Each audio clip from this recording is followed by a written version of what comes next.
아브라함은 창세기 17장 18장에 하나님의 뜻을 따라 가나안으로 갔지만 불순종해서 아들을 낳게 되는데 하갈을 통해서 이스마엘을 낳고, 그 불순종 때문에 하나님께서 13년 동안 아브라함을 찾지 않으셨습니다. 13년이 지나서 하나님께서 아브라함을 찾으셨고 그에게 믿음을 주셨습니다.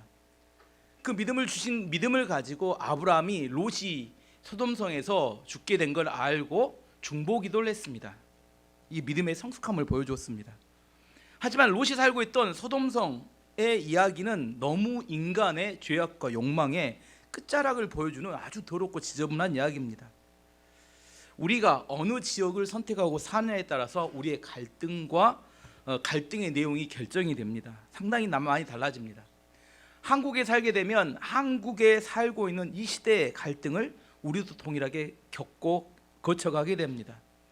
1997년에 IMF 경제 위기가 있었을 때 수많은 우리나라의 기업들이 무너졌습니다. 또 많은 상점들이 문을 닫았고, 하나님을 믿는 기업이라고 해서 피해갈 수 있는 건 아닙니다. 어느 시대가 고통을 받으면 그 시대에 믿는 자나 믿지 않는 자나 동일하게 다 고통을 겪게 됩니다. 코로나의 위기도 마찬가지입니다. 믿는 사람이라고 코로나 안 걸리는 거 아닙니다. 교회에 왔다고 코로나 안 걸리는 거 아닙니다. 지금 우크라이나에서는 작년부터 전쟁이 시작돼서 전쟁이 진행되고 있지만 우크라이나에 믿는 사람이라고 해서 전쟁의 피해나 고통을 피해가지 않는다는 겁니다. 무슨 말이냐면 우리가 어느 지역에 사는지에 따라서 그 지역에서 발생하고 있는 갈등을 동일하게 우리도 겪게 된다는 겁니다. 창세기 13장에 아브라함과 롯 사이에서 지역을 선택하는 선택을 하게 되는 순간에 롯이 뭘 보고 선택했어요? 자기 눈에 보기 좋은 땅을 선택했습니다. 창세기 13장 10절 말씀 보면, 이에 롯이 눈을 들어 요단 지역을 바라본즉 소알까지 온 땅에 물이 넉넉하니 여호와께서 소돔과 고모라를 멸하시기 전이었으므로 여호와의 동산 같고 애굽 땅과 같았더라. 소돔과 고모라의 두 가지 큰 특징이 있습니다. 첫 번째는 그 땅은 물이 넉넉해서 농사짓기 매우 좋은 땅이었고, 에덴 동산 같아서 살기도 편리한 땅이었고, 애굽같이 풍족한 문화가 있었기 때문에 첫 번째 특징은 매우 매력적인 땅이었다는 겁니다. 살면 너무 좋겠어. 하지만 두 번째 특징이 있었습니다. 두 번째 특징이 뭐냐면 역사상 유래를 찾아볼 수 없을 만큼 사악하고 타락한 죄악의 땅이었다는 겁니다. 두 가지 특징이 뭐예요? 너무나 매력적인 땅인데 죄악이 관영한 땅, 이게 소돔과 고모라의 특징입니다. 얼마나 죄악이 가득했는지를 말해주는 게 오늘 본문의 사건이 나오죠. 하나님이 보내신 천사가 롯의 집에 머물고 있는데 마을에 남자들, 젊은이와 노인들이 함께 찾아와서 뭐 하라는 거예요? 빨리 이 노인들, 그 천사들을 우리에게 내놓으라는 겁니다. 뭐 하겠다는 거예요? 동성연애를 하겠다고 이야기합니다. 4에서 8절 말씀을 다시 한번 읽어보면, 그들이 잠자리에 들기 전 소돔성의 온 마을에서 남자들이 몰려와 롯의 집을 에워쌌습니다. 그 가운데는 젊은이도 있었고 노인도 있었습니다. 그들이 롯에게 소리쳤습니다. 오늘 밤 너에게 온 사람들이 어디 있느냐? 그들을 우리에게 끌어내라. 그들을 욕보해야겠다. 롯이 밖에 있는 사람들에게 나가서 뒤로 문을 닫아 걸었습니다. 롯이 말했습니다. 형제들이여, 이런 나쁜 일을 하지 마시오. 하면 안 돼요. 자, 나에게 남자와 잠자리를 같이 한 적이 없는 딸이 둘이 있어. 그 애들을 드릴 테니 당신들 좋을 대로 하시오. 하지만 이 사람들에게는 아무 짓도 하지 마시오. 그분들은 내 집에 들어온 손님이기 때문이요. 이렇게 놀라는 게 두 가지가 있어요. 얼마나 죄악이 관영했으면 젊은이들뿐만 아니라 나이든 노인 남자들도 롯의 집으로 쫓아왔다는 겁니다. 우리가 상식적으로는 생각하기 어려운, 우리 이 지역에서 그런다면 집단으로 그 사람들은 정신병이든지 어떤 범죄자로 감옥에 가게 됩니다. 일면식도 알기보다는 방문객들이 찾아왔는데, 그것도 집안에 있는데 함께 다 찾아와서 그 범죄를 위해서 그 사람 내놓으라고 요구하는 겁니다. 인간이기를 포기한 완전한 욕망에 사로잡혀 살아가는 사람들의 모습을 봅니다. 아마 이런 지역이 존재한다면 어쩌면 이 땅에 존재하는 지옥이나 마찬가지일 겁니다. 제가 15년 전에 우리 가족여행으로 미국에 간 적이 있었어요. LA 공항에서 내려서 택시를 타고 코리안타운으로 갔습니다. 그때가 저녁 5시 정도 어둑어둑해지고 있었는데 누굴 기다리고 있는데 어떤 한국 사람이 찾아와서 말합니다. 여기에 이대로 있다가 어떤 일을 당할지 모릅니다. 누군가 기다리고 있다면 가까운 식당에 빨리 들어가서 밥을 먹으면 기다려야지, 흑인 남자들이 멀쩡한데 밤이 되면 총기를 갖고 나와서 어떤 짓을 할지 모릅니다. 그렇게 이야기하더라고요. 그래서 우리도 언론 이렇게 어디로 식당으로 들어가서 기다리는 사람 기다렸죠. 안내해 줄 사람은. LA에서 있으면서, 호텔에 있으면서 2주 동안 밤에는 전혀 다니지 않았어요. 그리고 호텔에서 밖에를 제가 항상 주시하고 내다봤습니다. 돌아다니는 사람이 거의 없어요. 낮에는 사람들이 돌아다니는데 LA 저녁에 밖에 혼자 돌아다니는 걸 죽으려고 작정한 겁니다. 총기가 있고 흑인들이 있는데 그들이 어떻게 돌변할지 모른다는 겁니다. 사람들 우리나라를 헬조선 하지만 돌아다녀 보면 압니다. 우리나라가 얼마나 안전한 나라고 살기 좋은 나라인지. 하지만 또 하나 이해가 되지 않는 것은 뭐예요? 롯의 반응입니다. 천사들이 사람들이 천사를 내놓으라 하니까 뭐라고 해요? 나에게 딸이 둘이 있는데, 남자를 가까이 하는 딸이 둘이 있는데 천사 대신에 이 딸들을 알아서 해라, 이렇게 이야기합니다. 부모가 자식에게 할 수 있는 일인가? 어떻게 생각하세요? 어떤 목사님이 중동 지역에 갔다고 합니다. 그래서 몇 개월 머무는 동안 이 본문, 이 이야기를 가지고 물어봤대요. 이 이야기가 이해가 안 되는데 어떻게 생각하냐 했더니 현지인이 이렇게 대답해 주더라는 겁니다. 중동 지역에는 지금도 이런 일이 가끔 발생한대요. 중동 지역에서는 자기 집에 온 손님을 지키는 것이 가문의 자존심이라고 이야기합니다. 만약 자기 집에 온 손님을 지키지 못하면 그 집은 더 이상 손님이 오지 않는데요. 그래서 그 지역에서는 손님을 지킬 만한 상황이 어려워지면 진짜로 딸을 내주고 손님을 지키는 것이 그 지역의 원칙이라고 합니다. 이게 가문의 명예를 지키는 일이라고 그렇게 생각한다는 거예요. 롯도 그 지역에 살면서 그런 문화를 그대로 받아들인 겁니다. 우리는 뭐 회개망측한 문화라 이게 받아들이기 어려운 이야기지만, 이게 무슨 의미냐면 죄가 범해지고 죄가 그 지역에 쌓여져 가면 그 땅 자체가 황폐해져 갑니다. 이게 매우 중요한 이야기입니다. 땅이 황폐해지면 그 땅 속에 살아가는 사람들은 그 문화를 마시고 살 수밖에 없어요. 우리가 대한민국 광주, 양산동 이 지역에 살면서 이 지역의 문화와 이 지역의 상태를, 우리도 그 문화를 마시고 살 수밖에 없게 됩니다. 그래서 우리가 복음을 전할 때 한 개인에게 복음을 전한 것 같지만 그 개인에게 복음을 받아들인 그 사람이 믿음으로 잘 살아가기 위해서는 그 지역이 점점점 복음화 되어 갈 때만이 복음으로 잘 살아낼 수 있게 됩니다. 한 사람이 그 시대의 문화를 거스리고 살아가는 건 쉽지 않아요. 그래서 역대하 7장 14절에 하나님이 우리 가운데 이렇게 약속해 주셨습니다. 내 이름으로 일컫는 내 백성이 그들의 악한 길에서 떠나 스스로 낮추고 기도하여 내 얼굴을 찾으면 내가 하늘에서 듣고 그들의 죄를 사하고 그들의 땅을 고칠지라. 마지막에 약속의 말씀은 뭐냐면 땅을 고쳐준다는 이야기를 해요. 믿는 사람들이 회개하면 그 죄를 회개하는 것을 용서해 주겠다더니 그 사람을 회복시켜 주겠다 이렇게 이야기하는 게 아니라 그 땅을 고쳐주겠다 이렇게 말씀하십니다. 이게 무슨 말이냐면 하나님께서 그 한 개인의 구원을 통해서 그 사람이 온전히 살 수 있게 하는 게 아니라 그 한 개인이 구원받은 사람이 온전한 믿음으로 살기 위해서는 그 사람뿐만 아니라 그 지역 전체가 하나님 앞에 드려지는 그런 일들이 발생해야 된다고 이야기하는 거예요. 우리는 생각합니다. 나 혼자 복 받으면 되지, 내 자식만 잘 되면 되지. 하지만 그렇게 되지 않는다는 거예요. 어느 시대든지 어느 지역이든지 죄악의 정도가 그 어떤 한 개인의 삶을 결정해버리는 것들이 상당히 많기 때문입니다. 롯이 그래서 소돔과 고모라를 선택하는 그 순간 뭐가 결정된 거예요? 죄악 가운데 살아갈 수밖에 없는 문화 속으로 들어가 버린 겁니다. 롯은 소돔과 고모라를 생각하면 처음에 이렇게 생각할 수 있습니다. 이런 것도 세상에 있을 수 있겠구나, 그런 대로 살만하네, 이렇게 생각할 수 있었습니다. 하지만 시간이 지나면서 죄악과 탐욕에 가득한 사람들에서 나는 더러움과 역겨움으로 아마 롯은 정신이 혼미해졌을 겁니다. 사람이 죄악 가운데 살 때 그들 안에서 나는 죄악의 악취는 실제로 맡아보면 견디기가 매우 어렵습니다. 그런 악취 가운데 살아가게 되면 내 안에 내면의 영이 상하게 되고 내 영혼이 점점 메말라가며 공허하게 됩니다. 이런 공허함을 메우기 위해 사람들은 뭐예요? 더 자극적인 욕망을 추구하게 됩니다. 롯도 믿음의 사람이었습니다. 아브라함과 함께 그가 갈대아 우르를 떠나서 가나안 땅에 왔을 때 믿음이 없이 무조건 따라온 게 아니라 그도 나름대로 아브라함을 통해서 들었던 하나님에 대한 믿음을 가지고 따라왔지만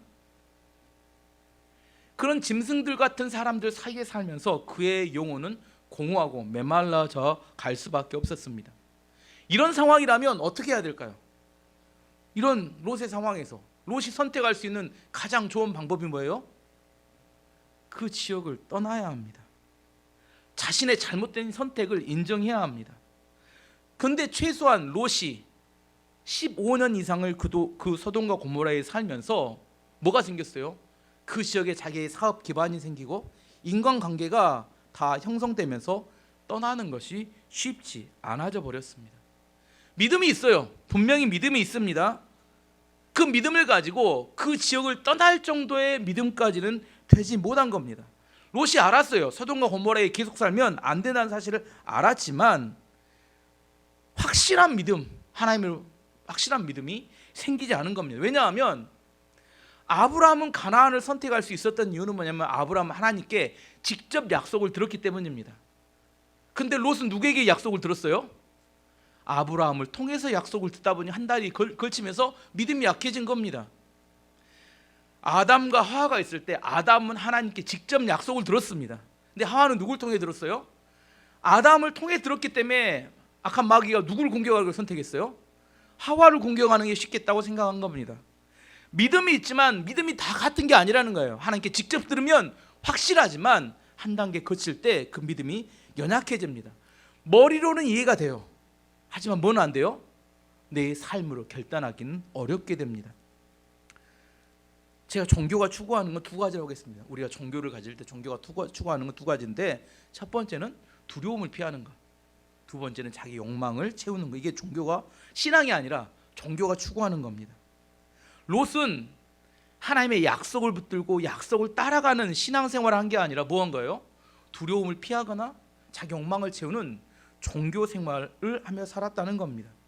이런 종교 생활을 계속 하게 될 때 나타나는 세 가지 특징이 있는데 세 가지가 뭐냐면 공허함, 첫 번째, 두 번째 피곤함, 세 번째 메마름, 목마름. 신앙생활을 해요. 열심히 교회를 다닙니다. 예배를 드려요. 근데 나는 뭐예요? 공허합니다. 나는 피곤합니다. 나는 목말라요. 그래서 더 열심히 해보는데 더 열심히 해도 똑같아요. 꼭 바닷물을 마시는 것처럼 목마른 사람이 바닷물을 마시면 더 목말라듯이 더 열심히 하면 할수록 안 됩니다. 왜요? 하나님의 약속을 붙들고 믿음으로 살아가야 되는데 자기의 열심으로 뭔가 종교적인 활동을 계속하기 때문입니다. 이런 모습이 전형적으로 나타난 게 엘리야 선지자가 갈멜산에서 바알과 아세라의 선지자 850명과 대결할 때 나옵니다. 바알과 아세라의 선지자가 먼저 자기의 신들에게 기도합니다. 신의 이름을 부르고 오전 내에 기도하고 난리를 칩니다. 근데 신이 반응을 안 해요. 그래서 그들이 이렇게 합니다. 열왕기상 18장 28절 29절 보면 그들이 큰 소리로 부르고 그들의 규례를 따라 피가 흐르기까지 칼과 창으로 그들의 몸을 상하게 하더라. 이와 같이 하여 정오가 지나고 그들이 미친 듯이 떠들어 저녁 소재에 드릴 때까지 이르렀으나 아무 소리도 없고 응답하는 자나 돌아가는 자가 아무도 없더라. 아무리 기도를 해도 난리를 쳐도 안 되니까 뭐예요? 칼과 창을 빼서 뭐예요? 자기 몸을 그어요. 피가 찍찍 흐를 때까지. 그래도 안 되니까 막 큰 소리로 떠들고 난리를 칩니다. 하루 종일. 근데 아무런 반응이 없어요. 이게 종교의 특징입니다. 더 열심히 더 많이 하면 뭔가 될까 하고 몸부림칩니다. 안 됐어요. 그러니까 엘리야 선지자 나와서 어떻게 합니까? 한마디 외칩니다. 여호와여 내게 응답하소서. 여호와여 내게 응답하소서 하자 하늘에 불이 내려서 그 제단에 있는 모두 재물 다 태워버립니다. 롯이 소돔과 고모라에 살았던 15년 동안 뭐 풍요로울 수 있었습니다. 뭐 그대로 괜찮을 수 있었습니다. 하지만 하나님의 역사를 보지 못했기 때문에 생겨지는 목마름은 해결할 수 없었습니다. 그래서 누가 그리웠을까요? 롯이 아브라함은 그 옆에 있을 때 항상 하나님의 말씀이 있었고 하나님으로부터 채워지는 만족이 있었고 평안함이 아브라함에 있는 것을 롯이 봤기 때문에 그때 참 좋았었는데 이런 그리워하면서 롯이 항상 인생을 쓸쓸하게 살아가고 있었습니다. 어쨌든 이런 상황 가운데 하나님께서 소돔과 고모라의 상황을 알아보도록 하기 위해서 천사 2명을 보내셨습니다. 원래 조사하라고 보냈는데 조사할 필요가 없었어요. 왜?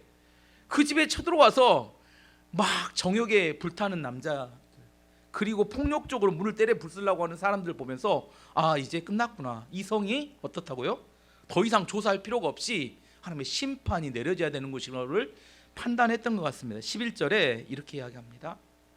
두 사람은 문 밖에 서 있는 사람들의 눈을 어둡게 했습니다. 그래서 밖에 있던 사람들은 젊은이나 노인이나 할 것 없이 문을 찾을 수가 없었습니다. 정욕으로 채워져서 짐승 같은 자들의 눈을 어둡게 만들어 버렸어요.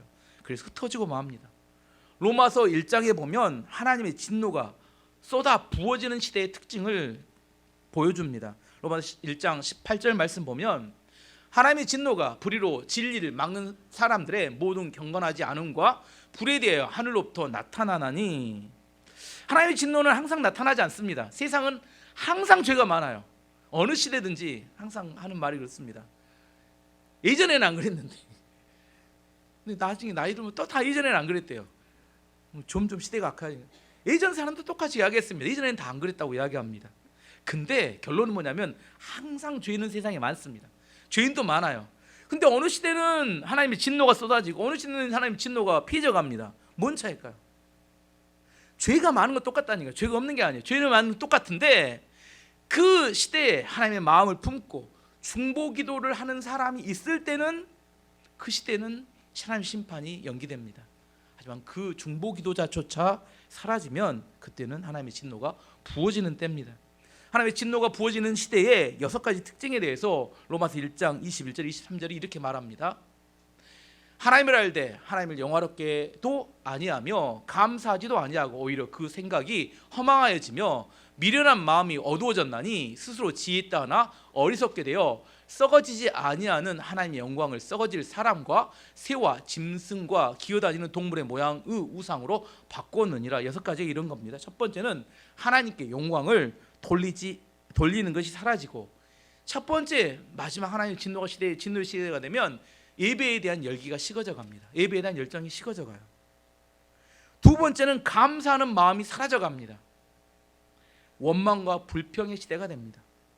세 번째는 생각이 허망해집니다. 공허함이 그들의 마음을 가득하게 채워요. 뭘 해도 재미가 없어요. 즐겁지 않습니다.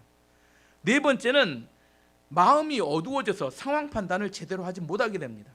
사람이 망하는 것도 쉽지 않아요. 망하는 결정하는 것도 쉽지 않은데 꼭 그렇게 하면 망할 것 같은데 뭐예요? 그 결정을 꼭 해버려요. 왜 해버려요? 이 마음이 어두워져서 상황 파악을 못하니까 그건 웬만해서는 선택하지 않을 것 같은데 그 선택을 해버립니다. 다섯 번째는 그런 선택을 하면서도 뭐라고 하냐면 스스로 지혜가 있다고 생각한다는 거예요. 그래서 어리석음에도 불구하고 그런 선택을 함에도 불구하고 스스로 지혜있다고 생각합니다. 마지막 6번째는 우상을 하나님 대신에 섬기게 되는 6가지 특징이 나타나게 됩니다. 이런 하나님의 진노가 부어질 상황이 됐을 때 이 진노를 멈추게 하는 방법이 뭘까요? 하나님의 말씀을 듣고 떠나야 합니다. 죄악의 열차에 올라타면 자기가 잘못한 줄 압니다. 죄악이 어떻게 가요? 이 죄악의 열차에 올라탔구나를 압니다. 근데 뭐 하기 싫어요? 잘못을 인정하기 싫기 때문에 브레이크가 없는 열차처럼 질주합니다. 열차가 있는데 브레이크 없이 무조건 달려요. 마지막에 어떻게 될까요? 어딘가 부딪혀서 파괴되고 죽습니다. 지금 롯은 브레이크가 없는 열차였던 소돔과 고모라의 열차에 타고 있었어요. 근데 이가 구원받을 수 있는 유일한 비결이 있었습니다. 이가 구원받았죠. 어떻게 구원받았어요? 그를 위해 중보기도하고 있었던 아브라함이 있었기 때문에 그가 구원을 받습니다. 29절 말씀 보면 29절에 하나님께서 골짜기의 성들을 멸망시키셨지만 아브라함의 부탁을 기억하셔서 롯이 살던 성을 멸망시킬 때에 롯의 목숨을 살려주셨습니다. 롯은 구원받을 방법이 전혀 없었어요. 근데 누구 때문에? 아브라함의 중보하는 기도 때문에 하나님께 특별히 롯을 봐주셔서 그를 구원하셨다 이렇게 말씀합니다. 천사들이 롯에게 가서 이제 심판이 결정됐으니 뭐라고 하냐면 지금 당장 이 성을 떠나야 된다 이렇게 재촉합니다. 12절 13절 말씀 보면 두 사람이 롯에게 말했습니다. 이 성에 사는 다른 친척들이 있소. 사위나 아들이나 딸이나 그 밖에 다른 친척이 있소. 만약 있으면 당장 이 성을 떠나라고 이르시오. 우리는 이 성을 멸망시킬 것이요. 여호와께서는 이 성에서 벌어지는 악한 일에 대해 모두 들으셨소. 그래서 여호와께서 이 성을 멸망시키라고 우리를 보내신 것이요. 제일 중요한 이야기가 당장이 중요합니다. 당장 떠나라. 하나님은 우리를 사랑하시기에 할 수만 있으면 심판을 뒤로 미루십니다. 연기하세요. 하지만 심판이 결정되면 신속하게 쏟아부어집니다. 무슨 말이냐면 심판이 쏟아부어진다고 깨달았을 때는 이제 피할 길은 없습니다. 노아의 방주 때도 마찬가지였어요. 홍수가 내리기 시작하면 방주로 들어갈 수 없습니다. 그 전에는 기회가 있지만, 근데 천사의 재촉에 롯과 롯 가족들의 반응이 너무 달랐어요. 첫 번째는 롯의 사위들의 반응입니다. 14절 말씀 보면 롯은 이 말을 듣고 밖으로 나가 장차 사위가 될 사람들에게 일러주었습니다. 그들은 롯의 딸들과 결혼하기로 약속한 사람들입니다. 롯이 말했습니다. 어서 빨리 이 성을 떠나게.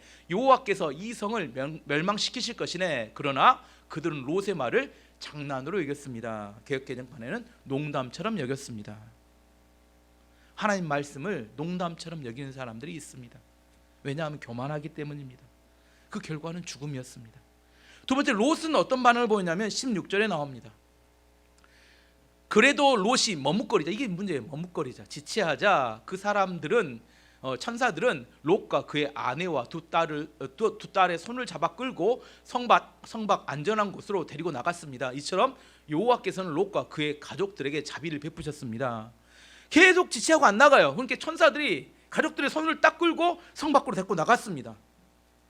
왜 롯은 빨리 안 나가고 지체하고 머뭇거렸을까요? 왜 그랬을까요? 거기가 자기 모든 재산이 있다니까요. 지금 다 버리고 가야 돼요. 여러분 어떻게 지금 아파트도 버려야 되고 여러분 자동차도 버려야 하고 모든 걸 다 버리고 나가야 돼. 지금 당장 나가라. 빨리 나가라 하니까 근거가 있었는지 모르겠어요. 근거는 갖고 가야 돼. 이런 생각을 했는지 모르겠는데 머뭇머뭇하자 천사가 그들을 데리고 나갔습니다. 너무 아까워서. 롯의 아내는 어떻게 됐습니까? 26절에 보면 그러나 롯의 아내는 그만 뒤를 돌아봤기 때문에 소금 기둥이 되어버렸습니다. 천사가 떠나면서 부탁했습니다. 뒤로 돌아보지도 말고 멈추지도 말고 산으로 무조건 도망쳐라. 근데 롯의 아내는 어때요? 자기 아쉬움에 또 뭐요? 나중에 이렇게 마음속에 천사들이 아무리 돌아보지 말라겠지만 한 번쯤 돌아본다고 뭔 일이 있겠어 이런 생각을 했던 것 같아요. 아마 여기도 돌아보지 말아게도 돌아볼 사람이 상당히 많을 것 같은데 너무 아쉬워서. 근데 소금 기둥이 됐단 말은 무슨 말이에요? 죽었다는 의미입니다. 마치 하나님께서 아담에게 선악과를 먹으면 정령 죽으리라 이렇게 이야기했어요. 근데 뱀이 와서 유혹하자 하와가 선악과 한번 먹는다고 뭐 죽겠어 이런 생각하는 겁니다. 하나님이 말씀하셨지만 그 말씀과 멀어질 때 불순종이 나옵니다. 사람이 죄악에 빠지는 것은 처음부터 죄를 짓겠다고 생각하는 게 아닙니다. 기도가 멀어지고 말씀이 멀어지면 그 다음에 따라오는 게 불순종입니다.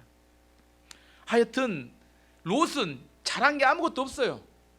근데 아브라함의 중보기도 덕분에 구원을 받기는 받았습니다. 근데 문제는 뭐냐면 온전한 구원이 아니라 불 가운데서 구원을 받게 됩니다. 왜? 모든 재산을 다 잃어버렸어요. 진작 챙겨서 나왔으면 괜찮았을 텐데. 오다가 아내가 죽어버렸습니다. 지체하다가 두 딸과 자기만 남게 되어서 상황이 이렇게 되니까 롯의 마음에 갑자기 엄청난 두려움이 그의 마음을 사로잡았습니다. 19절 20절 보면 주께서 주의 종인 저에게 자비를 베푸셔서 제 목숨을 구해 주셨습니다. 하지만 저는 저 산까지 달려갈 수 없습니다. 산에 이르기도 전에 재앙이 닥쳐서 저도 죽을까 두렵습니다. 보십시오. 저기 보이는 저 성은 도망가기에 가깝고도 작은 성입니다. 그러니 저 성으로 도망가게 해주십시오. 저 성은 참으로 작지 않습니까? 저 성으로 도망갈 수 있게 해주십시오. 두려움에 사로잡히면 사람이 두려움에 사로잡히면 아무것도 하지 못합니다. 믿음이 있다는 것은 어떤 상황에서도 전진이 가능하다는 상태를 말하는데, 두려움에 사로잡히면 그때부터는 얼어버립니다. 요한일서 4장 18절이 이렇게 말합니다.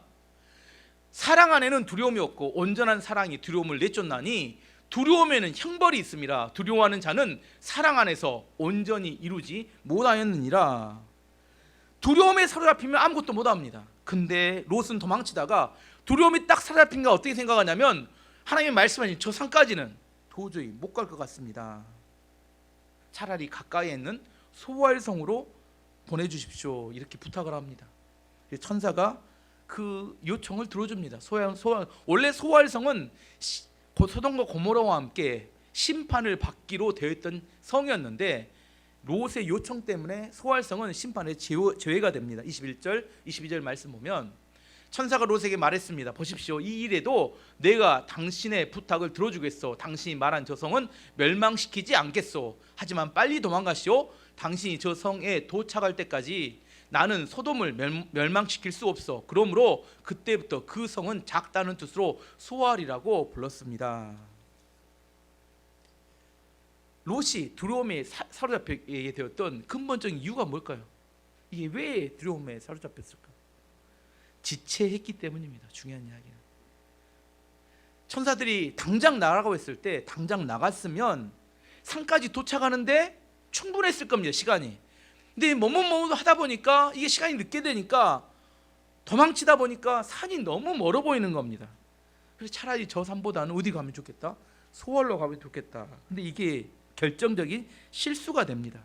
지금 당장은 소알이 괜찮을 것 같잖아요. 근데 뭐가 문제냐면, 천사가 말했죠. 소알성도 함께 소돔과 고모라와 함께 멸망받아야 할 성이었다는 건, 이게 무슨 말이냐면 소알성의 사람들의 상태는 소돔과 고모라의 죄악의 상태와 크게 다르지 않다는 겁니다. 소알성도 소돔과 고모라처럼 죄악의 도성이었습니다. 롯이 소알성으로 이렇게 두 딸과 함께 가서 살았는데 도저히 살 수가 없을 지경이었던 것 같아요. 그래서 롯이 그 성을 떠나게 됩니다. 30절에 보면 이렇게 나옵니다. 롯은 소알에서 계속 사는 것이 두려웠습니다. 그래서 롯과 그의 두 딸은 산으로 이사했습니다. 롯은 딸들과 함께 동굴에 살았습니다. 롯이 왜 소알에서 살기가 두려웠을까요? 지금 엄청난 정신적 트라우마가 생겼어요. 왜냐하면 소돔과 고모라가 죄악으로 심판받는 거 우리 안 봐봤으니까 모르잖아요. 요즘 터키 지진 나서 지금 뭐 몇천 명에서 몇만 명이 죽었을 거라고 추산하는데, 그 있는 사람들의 공포는, 지금 터키 이야기를 들어보니까 터키는 지금 추운 겨울이어서 지금 안에서 이렇게 깔려 죽는 사람은 구출도 안 되지만 밖에 나온 사람도 얼어 죽는다더라고요. 너무너무 지금 추워서. 그 참혹한 것을 보았던 사람은 정치 트라우마가 생기는데, 소알에 딱 갔는데 뭐예요? 사람들 어떻게 살아요? 소돔과 고모라와 똑같이 살아가니까 뭐예요? 아, 여기도 머지않아 어떻게 하겠다? 하나님의 불심판으로 끝장나겠다, 이런 생각을 하는 겁니다. 너무 두려우니까, 아, 여기서 살다가는 또 같이 죽겠네. 소돔과 고모라에 한번 당했잖아요. 그러니까 안 되겠다, 여기서 살다가 죽겠다고 생각이 드니까 산으로라도 다시 도망가야겠다고 도망치게 된 겁니다. 산에 도망가서 어디 살아요? 동굴에 살았대요. 얼마나 비참합니까? 이제 다시 한번 이렇게 이 이야기를 이렇게 재구성해 보면, 만약 롯이 지체하지 않았다면 어떻게 됐을까를 제가 한번 설명해 보면 이런 겁니다. 천사들이 당장 나가시오 했을 때 짐을 싸서 다 당장 나왔습니다. 그러면 산에 충분히 이른 시간에 도착했을 거고, 산에서 아침에 뭘 봐요? 소돔과 고모라가 불타는 장면을 봤을 것입니다. 근데 거기서 산에서 불타는 장면을 보면서 많은 생각을 했을 텐데, 누구 생각을 했을까요? 자기를 위해서 기도했던 아브라함 생각을 했을 겁니다. 그때 떠나지 말았어야 했는데. 그러면서 뭐라고 해요? 자기 힘이 망해버렸어요. 뭐가 망했어요? 아무것도 없다니까요. 재산도 하나도 없고 아내도 없고 두 딸만 동굴에서 비참하게 사는데, 다 망했음에도 불구하고 어디로 돌아가면?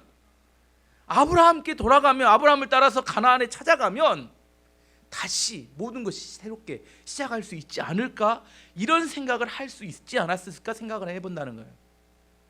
그게 지체한 것과 지체하지 않은 것의 차이는 한 끗 차이인 것 같지만 엄청나게 다른 차이를 만들어냅니다. 아내도 죽지 않았을 것이고, 지체하지 않았다면 이 지체한 것으로 인해서 엄청난 비극에 전혀 다른 불 가운데서 구원인지 아니면 온전한 구원인지 전혀 다른 차이를 만들어낼 수 있다는 겁니다. 근데 이보다 더 지저분하고 더러운 얘기가 그 다음에 또 나오죠. 산으로 이주했던 롯과 두 딸 사이에 해괴한 사건이 벌어집니다. 입에 담기도 힘든 근친상간입니다. 두 딸이 아이를 갖고 싶어서 계획적으로 아버지에게 술을 먹이고 관계를 통해서 임신하는 이야기입니다. 첫 번째 딸이 낳은 아이가 모압, 두 번째가 베남미, 나중에 암몬 자손의 조상이 되죠. 여기서 뭐 다른 이야기를 더 여기를 설교하고 싶은 생각은 전혀 없습니다. 여기서 이야기하고 싶은 건 이런 겁니다. 죄는 무서운 심판을 통해서도 없어지지 않는다는 겁니다. 이들이 뭘 봤어요? 죄가 얼마나 혹독하게 심판과 죽음이 임하게 되는지를 봤어요. 롯과 두 딸은 다른 사람 못 봤죠. 살아나는 사람이 이 사람들밖에 세 사람밖에 없으니까. 근데 이들이 또 뭘 계획을 해요? 죄를 계획한다는 겁니다. 심판이 크다고 사람들이 죄에서 벗어나는 게 아닙니다. 홍수 심판을 경험했던 노아도 나중에 술 먹고 죄를 짓습니다. 불심판을 보았던 롯도 그 딸들도 술을 먹고 또 범죄하게 됩니다. 그러면 오늘 지저분한 이야기 여러 가지 중에서 어떻게 하면 우리가 죄에서 구원받을 수 있을까요? 성경은 어떻게? 심판과 율법으로 안 된다는 겁니다. 오직 우리가 구원받을 수 있는 것은 예수 그리스도의 십자가의 보혈의 피만 우리를 구원할 수 있습니다. 마태복음 26장 28절 우리에게 이렇게 말합니다. 이것은 죄 사함을 얻게 하려고 많은 사람을 위하여 흘리는 바 나의 피 곧 언약의 피니라. 십자가의 보혈의 피에 대한 이야기입니다. 제 마음속에 딱 드는 생각은 십자가의 보혈의 피를 한 바가지 가져다가 창세기 19장에 뿌려부고 싶다. 그런 이거 없어지면 안 되나 이런 생각을 이렇게 읽어보면서 어떻게 없어요? 네, 이걸 읽으면서 너무 더러운 이야기라 처음부터 끝까지 이런 이야기만 주구장창 나오는데 어떻게 없어져요? 없어질 방법이 없습니다. 그래서 예수님이 십자가를 지고 이 땅에 우리를 위해서 죽으신 겁니다. 소망은 예수 그리스도 십자가의 보혈의 피입니다. 두려움과 공포로 죄를 이길 수 없습니다. 사람들에게 두려움을 심어줘서 하나님 믿도록 하는 거 이거 다 실패합니다. 정말로 그게 옳은 방법이었다면 예수님께서 십자가를 지지 않으시고 칼로 사람들에게 유혹해서 예수님 믿도록 하려고 하셨을 겁니다. 십자가의 사랑만이 사람을 변화시킬 수 있습니다. 가짜는 공포를 조장합니다. 하지만 진짜는 사랑 안에서 자유를 누리게 됩니다. 우리에게 진짜 다시 한번 소망이 있다면 예수 그리스도 십자가의 보혈의 피밖에 없습니다. 다른 것으로 죄를 없이 할 수 있는 방법은 어느 것 하나도 없다는 것을 우리가 알아야 합니다. 하지만 그 어떤 죄일지라도 십자가 앞에서는 다 용서받고 회복될 수 있습니다. 오늘 말씀의 결론을 맺도록 하겠습니다. 롯은 구원받을 수 있는 사람이 아니었습니다. 하지만 구원받을 수 있었던 한 가지 연결의 끈이 뭐였어요? 아브라함의 중보기도가 한 사람을, 한 가정을 구원했습니다. 근데 롯이 그 중보기도가 있었음에도 불구하고 온전한 구원이 아니라 불 가운데서 구원을 받게 된 세 가지 이유가 있습니다. 첫 번째 맨 먼저 잘못된 선택을 했기 때문에, 하나님의 약속보다 자기가 보기 좋은 것을 선택했기 때문에. 두 번째는 지체했기 때문입니다. 하나님의 말씀 그대로 받아들이고 신속하게 움직였다면 괜찮을 텐데 이 정도쯤은 괜찮지 않을까 이런 생각을 했기 때문입니다. 마지막 세 번째는 두려움에 사로잡혔기 때문입니다. 두려움을 이길 수 있는 건 믿음뿐입니다. 두려움이 내 마음에 오면 그 두려움이 우리의 마음을 사로잡지 못하도록 약속의 말씀을 통해서 우리가 약속을 붙들어야 합니다. 믿음으로 전진해 나가야 합니다. 그 어떤 것도 우리가 이길 수 있는 건 우리의 믿음입니다. 믿음이 없으면 상황의 노예가 되고 그것에 찌들려서 우리가 잘못된 타협을 하게 됩니다. 이 소알이라고 잘못된 타협을 하게 되므로 얼마나 많은 비극적인 일이 발생했는지를 보게 됩니다. 타협하지 않기 위해서 쉬운 길을 선택하면 안 됩니다. 하나님 약속의 길을 가야 합니다. 롯의 신앙은 타협하는 신앙이었고 지체하는 신앙이었고 종교적인 모습이었고 결국 그가 불 가운데 구원을 받게 된 이유가 되었습니다. 오늘 또 우리에겐 뭐가 있어요? 하나님의 약속이 있습니다. 그 약속을 붙들어야 합니다. 나에게 주신 하나님의 약속이 무엇인지 그걸 돌아봐야 합니다. 우리가 하는 게 아니라 성령께서 놀라운 약속을 통하여 우리 안에 놀랍게 이루십니다. 그 약속으로 승리하는 교회 성도님 되시길 축원합니다.